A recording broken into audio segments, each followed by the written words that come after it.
तो नमस्कार, मैं विपुल सिंह स्वागत करता हूं आप सभी स्टूडेंट्स का, हमारे प्रिय छोटे भाई बहनों का, आप सभी के अपने परिवार, आपके अपने इस YouTube platform CUET PG study capital पर।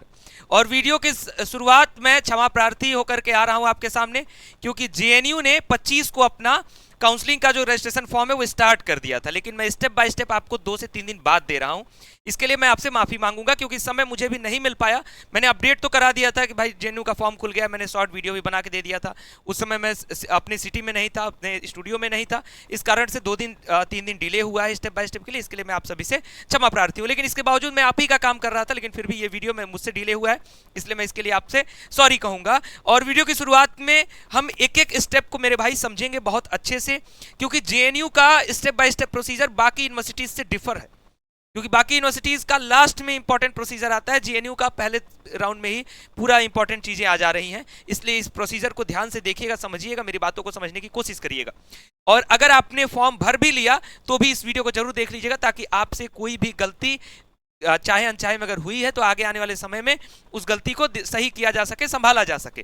तो चलिए वीडियो की शुरुआत करते हैं। वीडियो की शुरुआत करने से पहले चैनल पर पहली बार विजिट कर रहे हैं, चैनल को सब्सक्राइब करिएगा, बेल आइकन प्रेस करिएगा।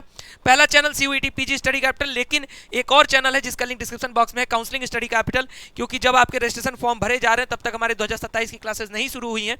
जब 2027 की क्लासेस शुरू हो जाएंगी तो फिर बाकी की अपडेट्स, आपके जो सीट अलॉटमेंट होगा, कब आपका फीस पेमेंट लिंक आ रहा है, वो सब कुछ आपको इस चैनल पर मिलेगा। इसलिए इस चैनल को भी सब्सक्राइब करके रखिएगा, इसका लिंक डिस्क्रिप्शन बॉक्स में है।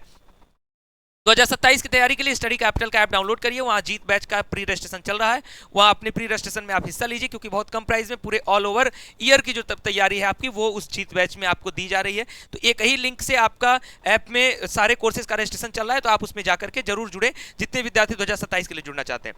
बाकी आपके काउंसलिंग सहयोग के लिए भी स्टडी कैपिटल पर बहुत सारी प्रक्रियाएं चल रही हैं ऐप पर, उसको आप अपनाइए। व्हाट्सएप चैनल, टेलीग्राम चैनल, इन सबको ज्वाइन करके रखिए। और साथ ही साथ बता दूं कि स्टडी कैपिटल का ऐप आपको या तो प्ले स्टोर पर या डायरेक्टली लिंक डिस्क्रिप्शन बॉक्स में, वहां से भी। तो सबसे पहले शेड्यूल जान लेते हैं, ठीक। कोई भी घबराएगा नहीं, मैं पहले ही कह दे रहा हूं कि जिनको अगर घबराना है वो आप अगर शॉर्ट वीडियो देखने वाले हैं कि शॉर्ट वीडियो में आपको कोई स्टेप बाय स्टेप बता दे, आपको कोई सही से बता नहीं पाएगा। शॉर्ट वीडियो में आप एप्लीकेशन फॉर्म भरोगे, रजिस्ट्रेशन फॉर्म, तो 5 मिनट में 1 मिनट में भर लोगे क्या? नहीं भर सकते ना। तो जब आप भर नहीं सकते तो उतना जल्दी इसको कोई बता कैसे सकता है? तो इसको समझाने के लिए आराम से समझिएगा, 10-20 मिनट का समय है, फुर्सत से तभी देखिए। वीडियो को लाइक करके सेव करके रख लीजिए और फुर्सत से देखिए, ठीक। और जब भी फॉर्म भरिएगा तो इस वीडियो का सहारा ले लीजिएगा, क्योंकि इसमें सब कुछ बताऊंगा मैं। तो ऑनलाइन एप्लीकेशन आपका 25 को शुरू हुआ, 15 तारीख तक आप सभी लोग रजिस्ट्रेशन कर लीजिएगा, अभी समय है आपके पास, घबराने की आवश्यकता नहीं है। जो पहला आपका मेरिट लिस्ट है वो JNU निकालेगा 23 जून को। 23 जून को जब JNU अपना लिस्ट निकालेगा, उसके बाद pre enrolment registration and fee payment blocking of seat first list 23 से 25 जून के बीच में देगा। यानी आप देखेंगे कि जब JNU का फॉर्म भर रहे होंगे, उसमें बहुत सारे डॉक्यूमेंट्स वगैरह आपसे नहीं लिया है, तो जैसे ही आपका 23 तारीख को ये लिस्ट निकालेगा, तो उसके बाद 23 से 25 के बीच में आपका ये प्री एनरोल रजिस्ट्रेशन, साथ में फीस पेमेंट, बाकी प्रक्रियाएं भी कराएगा। दूसरा लिस्ट जो है 1 जुलाई को आएगा, और उसकी जो ये वाली प्रक्रिया है वो आपकी 1 से 3 जुलाई के बीच में होगी। फिर तीसरे फिजिकल वेरिफिकेशन की बात करेंगे तो 6 जुलाई से लेकर के 14 जुलाई के बीच में ये फिजिकल वेरिफिकेशन कराएंगे। Last and final call for expression of willingness for admission of vacant seat, जो वैकेंट सीट्स रहेंगी उनके लिए फिर एक बार आपको कॉल मिलेगी 20 से 22 जुलाई के बीच में। इसका मेरिट लिस्ट आपको 28 को निकलेगा, और इसकी जो प्रक्रिया है वेरिफिकेशन वाली वो आपका 28 से 30 के बीच में होगी, और इसका फिजिकल वेरिफिकेशन 3 और 4 अगस्त को होगा। डेडलाइन JNU ने दे दिया है कि 7 अगस्त को हम सारी प्रक्रियाएं समाप्त कर देंगे, यानी मिड ऑफ अगस्त के बाद से JNU की क्लासेस स्टार्ट हो जाएंगी। तो ये रहा आपके लिए शेड्यूल। बाकी इस शेड्यूल पर जब जैसे जैसे JNU अपडेट करेगा हम सारी चीजें आपको बताएंगे। चलते हैं अपने स्टेप बाय स्टेप प्रोसीजर पर। कुर्सी की पेटी बांध के ध्यान से मेरी बातों को सुनिए और समझिए। चलिए, तो यहाँ पेन का कलर यहाँ भी कर लेते हैं रेड, और करते हैं शुरू इस वीडियो को। सबसे पहले आपके पास JNU की ये वेबसाइट है, दैट इज jnue.jnu.ac.in/JNU Admission 2026। इसी लिंक पर जाकर के आपको अपना रजिस्ट्रेशन करना है। आप हमारे व्हाट्सएप चैनल, हमारे टेलीग्राम चैनल में जुड़े होंगे तो इसका लिंक भी आपको मिल जाएगा। जैसे ही वेबसाइट ओपन करेंगे, यहाँ इंपॉर्टेंट लिंक्स में लिखा होगा MA MSc MCA 2 year programme registration 26 and 27 is live, इस पर आप टैप कर दीजिएगा। जैसे ही आप इस पर टैप करेंगे कुछ इस तरीके से आपके ऑनलाइन प्रोसीजर को लेकर के शो करेगा कि सबसे पहले आपको पर्सनल डिटेल, फिर क्वालिफिकेशन डिटेल, फिर डॉक्यूमेंट्स अपलोड, फिर फी पेमेंट। सबसे ज्यादा इंपॉर्टेंट यहीं पर आपका कंप्लीट हो जा रहा है सारा का सारा काम, इसलिए सबसे पहला काम ये येलो कलर में लिखा है न्यू रजिस्ट्रेशन, इस पर क्लिक करिएगा।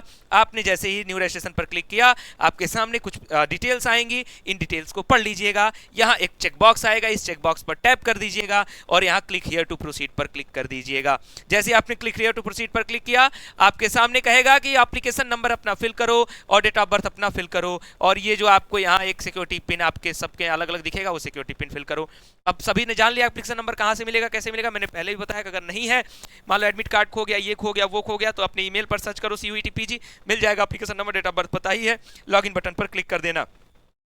जैसे ही लॉगिन बटन पर आपने क्लिक करा, आपने जैसे अपना एप्लीकेशन नंबर और डेट ऑफ बर्थ डाला, आपकी कुछ डिटेल डायरेक्टली ये NTA की वेबसाइट से फेच कर ले रहा है, जैसे आपका candidate name, father's name and mother's name. फिर आगे थोड़ा और स्क्रॉल करो तो आपका डेट ऑफ बर्थ आपने ऑलरेडी डाला ही है और पहले भी ये फेच कर ही चुका है, ये चीज हो गया। आपसे पूछेगा टाइप ऑफ आइडेंटिफिकेशन, ठीक, टाइप ऑफ आइडेंटिफिकेशन में आप क्या है, आधार है या कौन सा डॉक्यूमेंट है उसको आप फिल करो। वहाँ उसके लास्ट के 4 डिजिट को यहाँ डालने को कहता है, उसको डालो। यहाँ आपकी कैटेगरी ऑटोमेटिक ये सेलेक्ट कर लेगा, ईमेल आपका यहाँ पे आपको सेलेक्ट कर लेगा, मोबाइल नंबर आपका सेलेक्ट कर लेगा। अल्टरनेट मोबाइल नंबर डालना चाहते हो तो डालो, नहीं तो छोड़ दो। लैंडलाइन डालना चाहते हो तो डालो, नहीं तो छोड़ दो, क्योंकि ये ऑप्शनल है, ठीक। अल्टरनेट ऑप्शनल, सब ऑप्शनल है ये दोनों।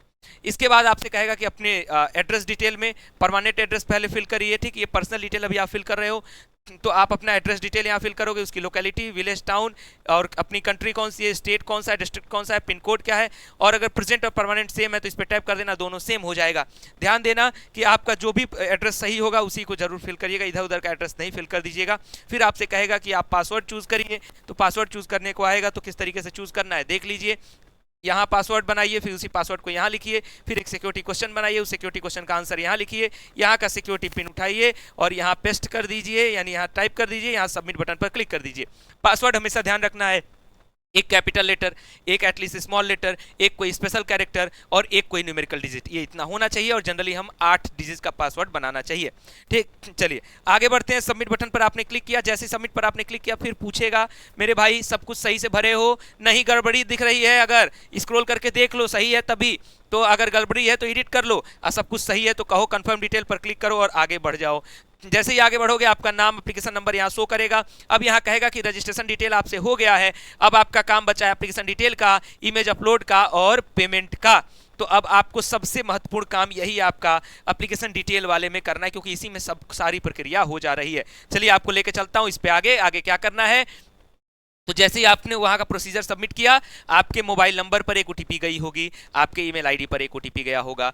मोबाइल नंबर वाला OTP इसमें फिल कर देना, ईमेल वाला OTP इसमें फिल कर देना। इतना करने के बाद इसको वेरीफाई पर क्लिक करना, वेरीफाई हो जाएगा, वेरीफाई पर क्लिक करोगे वेरीफाई हो जाएगा।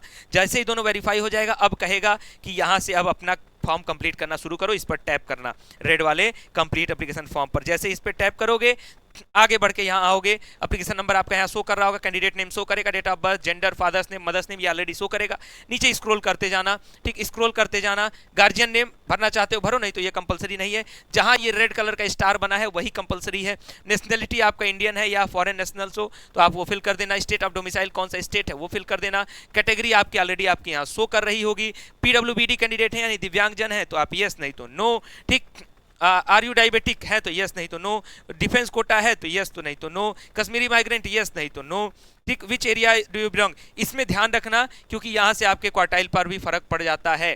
रूरल और अर्बन आपसे 2 चीजें पूछेगा, तो अगर आप रूरल एरिया से हो तो यहाँ रूरल फिर करना जिससे कि आपको लाभ मिले। उसके बाद इनकम ग्रुप आपका कई तरीके का शो करेगा, जो भी आपके फैमिली का इनकम ग्रुप होगा उसको फिल कर दीजिएगा। ध्यान रखिएगा कि PWBD और जो भी आप अगर कहीं यस करोगे तो उससे आपसे थोड़ी डिटेल्स पूछेगा, तो उसको आपको फिल करना होगा। आगे बढ़ता हूँ, हो गया। BPL का पूछेगा कि आप बिलो पॉवर्टी लाइन है, यस तो यस नहीं तो नो। यहाँ पूछेगा seeking deprivation point for quartile district, yes कर दीजिएगा। सभी लोग कर दीजिएगा जिनको भी क्वार्टाइल डिस्ट्रिक्ट का लाभ उठाना है, क्योंकि अगर आपने यहाँ नो कर दिया तो आपको उसका लाभ नहीं मिलेगा। अगर आपको जानना है क्वार्टाइल डिस्ट्रिक्ट और इसको लेकर के कितने स्कोर्स मिलते हैं तो आप मुझे कमेंट करिए, मैं आपको नेक्स्ट वीडियो में ये बना के दूंगा कि JNU का डिप्रीवेशन पॉइंट कितना आपको बेहतर स्कोर दिला सकता है। इसीलिए मैंने कहा है कि इसको यस करिएगा जिन्हें भी क्वार्टाइल का लाभ लेना है। रूरल एरियाज वालों को लाभ मिलेगा, इसके जिले डिसाइडेड है पहले से। I have if you pursued schooling in, फिर आपको यहाँ से भरना है कि आपकी स्कूलिंग कहाँ से हुई, अर्बन रूरल, तो आप इसको फिल कर देना। फिर आपका यहाँ प्रोग्राम आप स्टडी कहेगा तो यहाँ तो टैप करोगे तो MMSC वाला शो करेगा तो उसको टैप कर दोगे। यहाँ 3 कोर्सेज में आप अप्लाई कर सकते हो, ऐसा इन्होंने ऑप्शन दे रखा है। तो आप जैसे यहाँ टैप करोगे जितने भी कोर्सेज के ऑप्शन आपके पेपर कोड के अकॉर्डिंग खुलेंगे वो ओपन होंगे और आप उसको टैप कर देना। यानी अगर आप उसमें जिसमें भी एडमिशन लेना चाहते हो, सेकंड फील्ड ऑफ स्टडी में टैप करना चाहते हो उसको भी कर सकते हो, मतलब एक भी कर सकते हो, 2 भी 3 भी आपकी इच्छा पर है। एक एटलीस्ट करना ही करना है, तभी तो काउंसलिंग फॉर्म करोगे। आगे स्क्रॉल करो।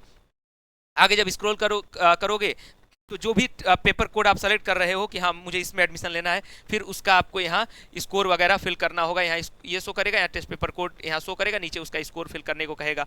ठीक, उसके बाद आपको क्लास 10th की क्वालिफिकेशन डिटेल फिल करनी है। क्वालिफिकेशन डिटेल में सब कुछ है, एक बार इसी से समझा देता हूँ, यही सिमिलर क्लास 12th में भी है। तो आपको क्वालिफाइंग एग्जाम का नाम क्या था, है ना, उसका नाम आपको सेलेक्ट करोगे, ऑप्शन खुलेगा, उसको फिल करना। पास स्टेटस पास्ड वाला, ठीक, कौन सा यूनिवर्सिटी था, कौन सा बोर्ड था ये भरना है। स्कूल का नाम क्या था वो भरना है। लर्निंग मोड आपका क्या था, यानी लर्निंग मोड आपका क्या रहा है, आपका सीजीपी डिस्टेंस लर्निंग रहा है या रेगुलर रहा, ये आपसे पूछता है। फिर क्वालिफाइंग एग्जामिनेशन फॉर्म आपका पूछेगा। फिर क्वालिफाइंग एग्जामिनेशन स्टेट आपका पूछेगा, कहाँ से था, फिर कौन से स्टेट से था तो आप उसको फिल करते जाना। कौन से डिस्ट्रिक्ट से था आपको ये फिल करना है। ईयर ऑफ पासिंग क्या है, किस साल आपने पास किया ये फिल करना है। ड्यूरेशन ऑफ कोर्स कितने ईयर्स का है आपको ये फिल करना है। सब्जेक्ट एंड डिसिप्लिन, यानी किस सब्जेक्ट के लिए कौन कौन से सब्जेक्ट आपके क्लास 10th में थे आप उसको फिल कर देना। आगे स्क्रॉल करोगे तो रिजल्ट का मोड आपका CGPA था या परसेंटेज था, आपको ये फिल करना है। अगर आपका CGPA आप सेलेक्ट करोगे तो कितना CGPA आप पाए थे, कितना मैक्सिमम CGPA था या कितना मार्क्स पाए थे, कितना मैक्सिमम मार्क्स था, इसमें फिल कर देना और परसेंटेज यहाँ फिल कर देना। ठीक इसी तरीके से 10th की डिटेल्स की तरह क्लास 12th का भी डिटेल है और इसी तरीके से क्लास आपके ग्रेजुएशन का भी डिटेल है। ग्रेजुएशन में एक कुछ बच्चों को दिक्कत होगी, यहाँ पास डे अपीयरिंग दोनों ऑप्शन आपके हाथ में है तो आप उसके अनुसार भर लोगे। बाकी सब कुछ डिटेल वैसे ही पूछता है, रोल नंबर और बाकी चीजें आपको फिल करनी है। ये हो गई आपकी क्वालिफिकेशन डिटेल। अगर आपका कोई और भी क्वालिफिकेशन है तो आप भर सकते हो, इधर आपको कोई आवश्यकता नहीं है। आगे बढ़िए। जब आगे बढ़ते हैं तो ये आपका हो गया, यहाँ तक हो गया। अब इसके बाद ज़्यादा इंपॉर्टेंट चीज़ें शुरू होती है। क्या आप JNU के एम्प्लॉय वार्ड हैं तो यस जैसे ही करेंगे तो आपका कुछ डिटेल मांगेगा, नहीं तो नो करेंगे तो कोई डिटेल नहीं मांगेगा। अदर डिटेल में आपसे पूछेगा कि आपका कोई visible marks on your body, यानी आपका एक आइडेंटिफिकेशन पूछ रहा है तो आपका जैसे मेरे सर पे यहाँ कट है तो मैं लिख देता हूँ कट ऑन फोरहेड, ऐसे आपके पास जो भी होगा आप लिख सकते हो। एडिशनल पर्टिकुलर्स में पूछ रहा है कि क्या आप JNU के स्टूडेंट पहले से हैं। कुछ लोग ऐसा है कि डबल डिग्री करते हैं बाद में दोबारा करते हैं, तो आप यस नहीं तो नो। इतना करने के बाद और आगे बढ़िए, है ना, कि आप किसी यूनिवर्सिटी के प्रेजेंट स्टूडेंट हैं तो यस, नहीं तो फिर नो। यानी जो भी लोग अगर आप जहां से परस्यू कर रहे हो आप उसको यस कर देना और यूनिवर्सिटी का नाम लिख देना। ठीक, क्या आप अभी एम्प्लॉयमेंट में यानी कोई कहीं पर कुछ जॉब भी करते हैं तो आप यस कर देना, नहीं तो नो कर देना। नो कर देना, कोई आवश्यकता नहीं आप लोगों को ये यस करने की। पेरेंट्स और गार्जियन के बारे में डिटेल पूछा जाएगा कि इनका qualification, occupation, annual income, mother's का ऑक्यूपेशन, इसमें ऑप्शंस भी आएंगे या नॉट अप्लीकेबल भी आएगा। आप चाहो तो नॉट अप्लीकेबल करके आगे बढ़ सकते हो। ठीक, इतनी बातें हो गई मदर्स का एनुअल इनकम। अब जितनी चीजें आपने भरी, पूछेगा बाबू सब कुछ सही है तो इस पे चेक बॉक्स पे टिक लगाते जाना और ऊपर देखते जाना कि सब सही भरे हो तभी टिक लगाना। फिर यहाँ आपको दिखेगा, यहाँ टैप करने के लिए टैप कर देना। ये सब कुछ डिटेल्स आपको सही सही भरे हो तभी आगे बढ़ना। इतना करने के बाद ये सबमिट बटन पर इस पर क्लिक करना, सबमिट बटन पर क्लिक करना। ये सब जब चेक बॉक्स पे टिक लगा देना। जब इतना कर लोगे, सबमिट पे क्लिक करोगे, फिर पूछेगा कि मेरे भाई बताओ सही भरे हो ना, कुछ गलत है तो सही कर लो और नहीं तो कंफर्म डिटेल करो, सही है तो कंफर्म डिटेल पे क्लिक कर दो। अब आपसे कह रहा है कि डॉक्यूमेंट कुछ एक्स्ट्रा नहीं अपलोड करा रहा है। पहले तो कह रहा है फोटो का फॉर्मेट JPG, JPEG या PNG में होना चाहिए। फोटोग्राफ की साइज 10 से 200 KB के बीच की होनी चाहिए। सिग्नेचर 4 से लेकर के 30 KB के बीच की होनी चाहिए। ठीक, तो आप यहाँ से चूज फाइल पे क्लिक करोगे, अपना फोटो अपलोड कर दोगे। ठीक, उसके बाद चूज फाइल पे क्लिक करोगे, सिग्नेचर अपलोड कर दोगे। जैसे ही आप फोटो अपलोड करोगे यहाँ दिखने लगेगा, सिग्नेचर अपलोड करोगे यहाँ दिखने लगेगा। इसके अलावा कोई और डॉक्यूमेंट नहीं मांगा। सबमिट डॉक्यूमेंट पर क्लिक करिएगा। जैसे ही सबमिट डॉक्यूमेंट पर आप क्लिक करेंगे आपका फॉर्म हो गया कंप्लीट। आपने किस कोर्स के लिए अप्लाई, आपका एप्लीकेशन नंबर क्या है, नाम क्या है, आपका कौन सा कैटेगरी है, क्या है, उसके बाद PWD है तो है, नहीं तो नो। BPL है तो है, नहीं तो नो। पेमेंट क्या है, 300 रुपये। EWS general OBC SC ST वाला 150 रुपये। और आप एक बार फिर से प्रीव्यू करके फॉर्म को देख सकते हो और सब कुछ सही है तो प्रोसीड बटन पर क्लिक करना, पेमेंट करना और पेमेंट डन होने के बाद आपका रजिस्ट्रेशन हो गया JNU का। लेकिन रजिस्ट्रेशन होने के बाद ये नहीं है कि एडमिशन भी हो गया JNU का। पहला तो JNU का एडमिशन होगा आपके स्कोर पर, आपके मार्क्स पर कि कितना आपका मार्क्स है, उसमें डिप्रीवेशन आपको कितना मिल रहा है, और दूसरा होगा आपके अवेयरनेस पर, यानी आप कितना अवेयर हो इसको लेकर के, क्योंकि इसके बाद जब जेएनयू अपना रिजल्ट पब्लिश करेगा, उस रिजल्ट पब्लिश के बाद आपको डॉक्यूमेंट्स तुरंत जेएनयू को प्रोवाइड कराने होंगे। तो ये सारी प्रक्रियाएं हम आपको आगे आने वाले समय में साझा करेंगे। हमारे चैनल के साथ जुड़े रहिएगा। ये वीडियो बेहतर लगा है तो लाइक कर दीजिए, वीडियो को शेयर कर दीजिए ताकि सभी तक ये सूचना पहुंच जाए, और चैनल के साथ जुड़े रहिएगा। आप अपना प्यार लाइक बटन से दिखा सकते हैं, अपने सवाल कमेंट में पूछ सकते हैं, और शेयर करके इस वीडियो, जैसे मैं आपका सहयोग कर रहा हूं, आप दूसरों का भी सहयोग कर सकते हैं। फिलहाल इस वीडियो में इतना ही। अभी के लिए बहुत बहुत धन्यवाद। नमस्कार।